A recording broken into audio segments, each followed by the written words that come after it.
welcome to the Dark Knight. But more importantly, hello everybody, and welcome back to more Let's Play Pokemon Crystal. In the last episode, we officially began our journey, and we went through Route 30 and battled a bunch of trainers, and caught a few Pokemon like Audrey. Audrey just grew to level 6 and also learned Growth, which will raise up the special attack stat. In this episode, we're going to head over to the next town, which is going to be in Violet City, but first things first, we just had an encounter with a Zubat. Zubats, normally they would have been found over in the dungeons, like in caves, for instance. But during the nighttime, Zubats will actually start to appear in the tall grass. So if you ever want to get like a Zubat, just like right away, it's like whenever you don't want to go into the caves, then well, it's there. But otherwise in the daytimes, then they'll just be found in caves. God damn, my speech is off right now. What the hell? So anyhow, yeah, that was what the nighttime looked like, because like what I'm doing for this Let's Play is that since because I just want to do like some sort of pattern, because that's just how I am.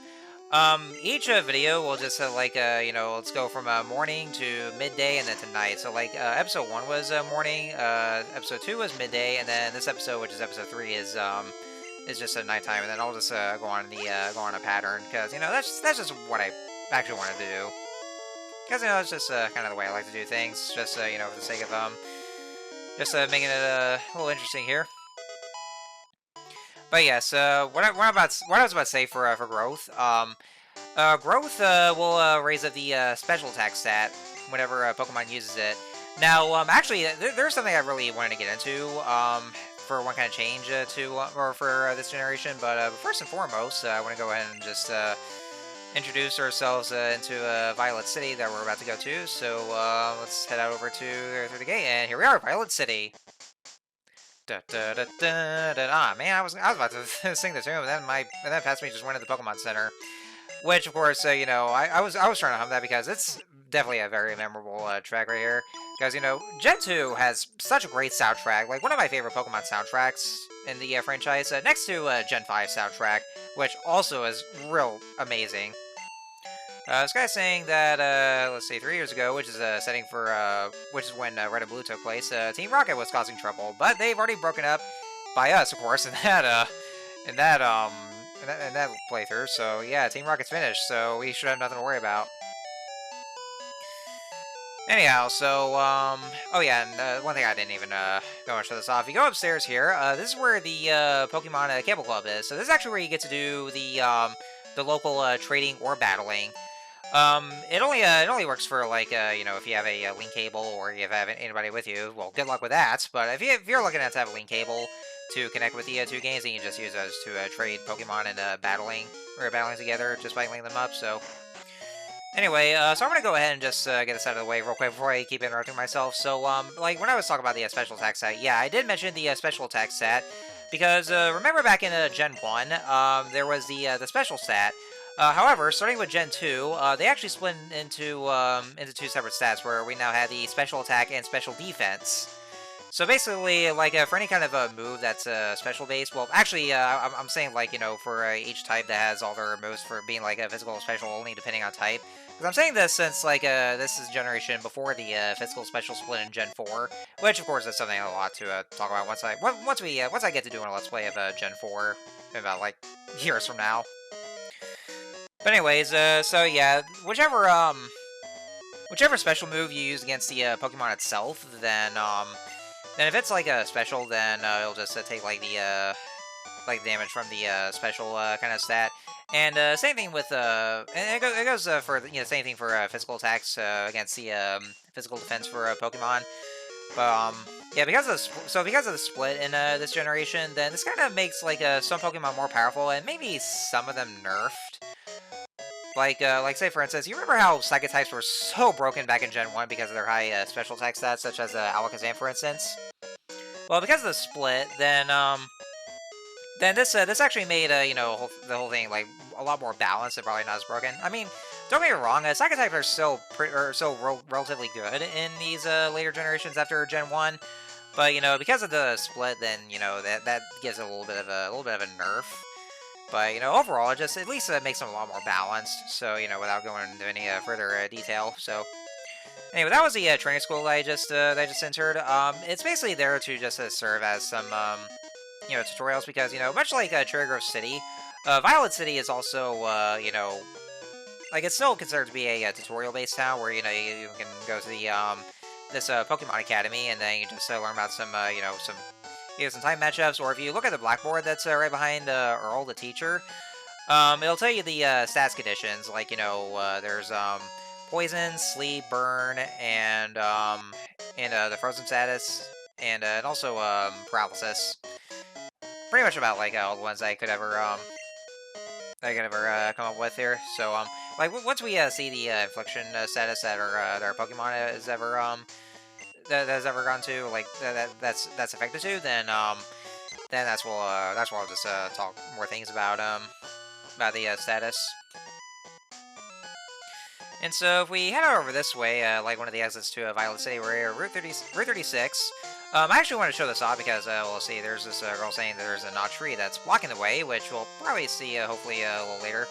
But there's this patch of tall grass that's right here. Now, this is actually exclusive to Crystal, because in Gold and Silver there's no patch of grass here at all. But in Crystal, if you did not pick Cyndaquil as your starter, oh yeah, that was a tree. If you just interacted with it, it just moves here. That's a rather odd-looking tree, but anyway, so if you did not choose Cyndaquil as your starter, or if you wanted some Fire-type coverage, this patch of grass is where you can actually catch Growlithe. And Growlithe has a bit more of an improved move pool because it was very lackluster back in Gen 1, especially with its evolved form Arcanine. But I will say this though, that it can take a long time for Growlithe to learn some moves here, because if you want Growlithe to learn this move called Flamethrower, which is one of the more powerful Fire-type moves, Growlithe will learn the move at, I believe, level 50. And you want to make sure to save for Growlithe until you reach that level and then learns Flamethrower, because once it evolves to Arcanine with the Firestone. But once you do, and then it'll just be completely locked out of other moves, so it wouldn't be able to use Flamethrower. So if you want Growlithe to learn Flamethrower, then wait till it reaches level 50, then you can evolve it to Arcanine with a Firestone. Anyway, so here we are at the Sprout Tower, the one of the quote-unquote dungeons for this game, and here we have Gastly. Now, during the daytime here in Sprout Tower, you'll just be encountering Rattatas and all that. However, in nighttime, then this is where you'll be encountering Gastly. And so, since thankfully I wanted to wait till it was nighttime, and I was actually real glad that it was nighttime already, so that way I could be able to catch Gastly, because that's what I'm doing. I'm actually going to be catching this Gastly and adding that to my team, because I for one really do love its final evolve form that we're seeing Gengar, which is one of my favorite Ghost type moves, or Ghost type Pokemon. Okay, I figured I was thinking I might have a brain fart eventually, but I was still thinking of moves or something, but yeah. It's like I'm having a brain fart attack here. Anyway, so, let's give a few shakes right there, and there we go. Gastly was caught. I like how the Pokeball just turns purple. Like, essentially, it turns to the Master Ball, so. Anyway, Gastly, the gas Pokemon. It wraps its opponents in its gas-like body, slowly weakening its prey by poisoning it through the skin. And so, since Gastly will be part of my team, I'm going to give it a name, which I'll call it Nightshade. Which, of course, might sound a little bit redundant, because, I mean, I thought Nightshade might have been a cool name for, well, especially for Gengar, but there's also a Pokemon move called Nightshade. Sorry for the gibberish right there.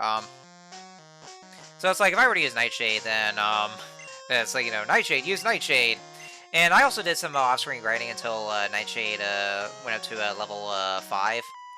Just so that way there at least have, at least a good enough of a level to continue onwards, so, But I do want to say here, though, that, Gastly especially, like, at least for the Ghost-type Pokemon, they're actually given quite a few buffs.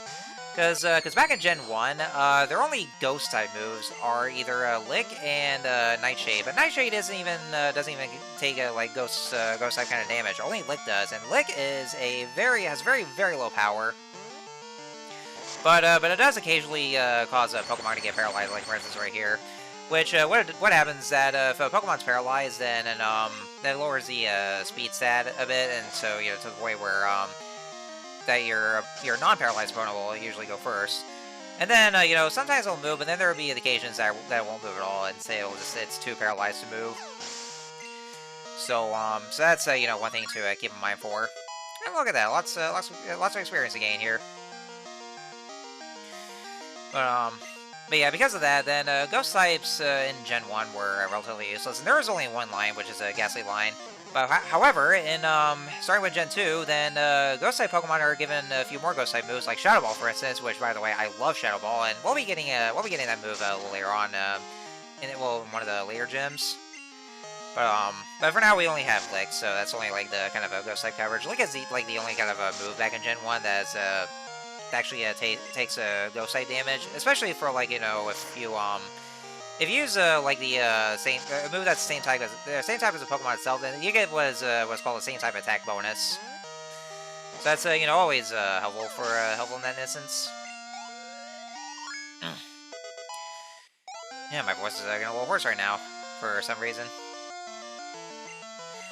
But yeah, not only that though, but in Gen 2, they also introduced a few more Ghost type Pokemon, and so at least they do a better job with including some more Pokemon that were like, well, there was only one for each type, but like there's at least more Pokemon to add. Like say for instance, there's a Pokemon called Misdreavus, and I don't know if we'll ever be encountering a Misdreavus later on, but yeah, it's actually probably I think the only other Ghost type Pokemon that was introduced in this generation. And as of this generation, like, it doesn't really evolve right now, but of course, come Gen 4, then it does evolve to Miss Magius. But yeah, that's like the one other Ghost type Pokemon that was introduced. But I still wanted to get Gastly anyway, because, you know, I've always favored the Gastly line overall. So anyways, so you're at the Sprout Tower. You know, I gotta say though, if you see this pillar that's right in the center, I like how it's animated and you know, around here, well, especially on the Game Boy Color. So for Sprout Tower, what you see here, like the only trainers we'll be seeing here are the Sages. Sages, well, almost every single one of them will be using only Bellsprouts, which is probably the reason why it's called Sprout Tower. And you know, funny enough, I actually did catch a Bellsprout, and so because of that, I actually went ahead and just cut out the battle, and I'm getting a phone call from Wade. He says that there's actually a berry that he wanted to share with me, which, of course, after I get done with this recording, then I actually just go and take the berry from him. So anyhow, so yeah, pretty much all the Sages will just be using Bellsprouts, except for one. One Sage will actually be using Hoothoot. So yeah, there's that. So let's see, what else did I want to say? Oh, actually, you know, as a matter of fact, since I was going to get into where I was cutting out the trainer battle, so just like I did with my Let's Play Pokemon Red, and you know, I do that for every single one of my Pokemon playthroughs, is that I'm going to be battling every single trainer in the region, or at least the entire game, mainly because, you know, I at least want to get get some good enough experience for my Pokemon to be strong enough, because, you know, especially for like once we get to the like a little close to the finale, then you know, there are some instances where it'll kind of start to spike in difficulty, so it's something that is also recommended. That's just what I'll do, is just battle every single trainer in Johto. However, I'm also going to be cutting off like some of the trainers as well, like, you know, just like I did in back in Gen 1, where, like, you know, basically what it is that for any kind of trainer that's either one that we've already encountered, like a kind of trainer class, or if they use a Pokemon that we have well, actually, let me rephrase myself here. Whichever trainer that we have not yet encountered, or a kind of trainer class, or if they have a Pokemon that we haven't also encountered yet either, that I do want to show off at least, and those trainer battles I'll still show off, but otherwise all the others that we've already seen and the Pokemon we've already seen, those are the ones I'll cut off. And so because of this, just like before, I'll be recording each of these videos up to 30 minutes of gameplay footage. But but the video still will just be, you know, the final version of the video will just be shorter, depending on the amount of training battles I'll be cutting off. So, you know, it could be like either over 20 minutes, or it could be 30 minutes if I don't cut them off at all. because of these new encounters. Speaking of new encounters, I'm actually showing off the this Sage battle because you know he's starting off using a Bellsprout. But this is actually where he'll be sending out a Hoothoot, which I do want to show off at least. Also, I want to say though, like for a visual standpoint, you can see here that the sprites of the Pokemon they're actually all animated here, because in Gold and Silver, like they were still like these static sprites. And not to mention though, their sprites actually are different. Like you know, in Gold and Silver they get like these different kinds of sprites just to make the versions feel more separate, which is actually something that none of the other Pokemon games do. And but in Crystal, they actually are fully animated, which is actually real nice to look at. And this is actually where he'll be sending out Hoothoot. So it's basically like it's essentially the quote-unquote Pidgey of this generation. However, like I was saying before, Hoothoot is actually exclusive to nighttime. If you for encountering in the tall grass, there is another way to actually encounter a Hoothoot during the daytime, but that's like for some other method, which we will talk about once we get to that kind of a method eventually. And what Hoothoot just did was that use Foresight. What that does is that it basically turns it actually makes ghost types like non-transparent. Like say for instance, like normally for ghost types. Normal types are completely useless against ghost types because they're basically like transparent, and so like basically normal types and fighting type moves they're completely useless against ghost type attacks, and also somehow ghost type moves are also useless against the normal type Pokemon themselves. If you use Foresight on a ghost type Pokemon, then that'll make it be more visible, and then that's when normal or fighting type moves can actually hit the ghost types. So that's actually, you know, basically what that does. I know Hoothoot actually does learn some pretty unique moves, such as Hypnosis, and I think a couple other Psychic-type attacks as well. Also, I think it also learns Confuse Ray as well, which basically it confuses your Pokemon. But anyways, yeah, back to what I was saying about the animations, or the animated sprites here. Yeah, there is actually an option to turn off the animated sprites in Crystal, but then again, though, why would you want to do that anyway? Because, like, you know, the animations are actually real nice to look at, so... Anyway, oh, hey, it's Fuckback again. He claims to be the Elder, but he's weak. It stands to reason. I'd never lose to fools who babble about being nice to Pokemon. I only care about strong Pokemon that can win. I really couldn't care less about weak Pokemon. Well, you, sir, are an absolute asshole. Yeah, Fuckback is an escape rope. But no, seriously, yeah, this guy's a dick. And you know, that's also like back in the day where like you know we had these dickhead rivals. Because you know, because I noticed that nowadays, like the Pokemon franchise tends to portray rivals as in a more positive light. Where basically they would just, you know, like help each other, push each other to grow stronger, so that way they'll just be they'll just be equal, and they you know, they just say like oh, rivals are amazing because you know they help you grow stronger, so you can actually be able to have someone on equal footing. And I'm just sitting here going like, no. Back in my day, the word rival usually means somebody you absolutely hate so much and you want nothing more than to beat their asses and rub it in their faces. That's what it was like back then. Anyway, so this here is our final challenge for the Sprout Tower. This is Sage Lee. And so basically he has two Bellsprouts and Hoothoot. And yeah, I'm actually showing that, well, you know, because it is an important, it is an important battle. Yeah, you know, the important battles, like, you know, gym leader battles or the rival battles, you know, obviously I'm never going to cut those off, though, because, you know, they're the most important events, event trainers. So, yeah, so, like, why would I ever cut those off anyway? Because, you know, they're just event trainers. So, so after this kind of final challenge, then that's when you know, you'll be able to receive this HM that we'll be getting pretty soon, which is something I'll also talk a little more about. So let's get a few more tackles. By the way, folks, as you can see right here, if you probably might have noticed between the past couple of episodes, I actually managed to fix the the screen resolution for or the palette for the video footage itself, because the last two episodes they looked a little more grayish, because I actually ended up using an archived ArcSoft because I deleted the other one by accident, and so it actually made the videos look grayish whenever I put them into the clips.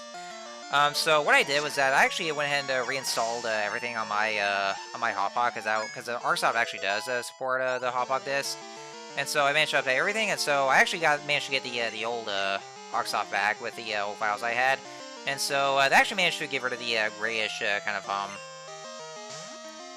grayish resolution that was on there. So now these videos look a lot cleaner and a lot better this time around. So I'm actually glad it turned out that way.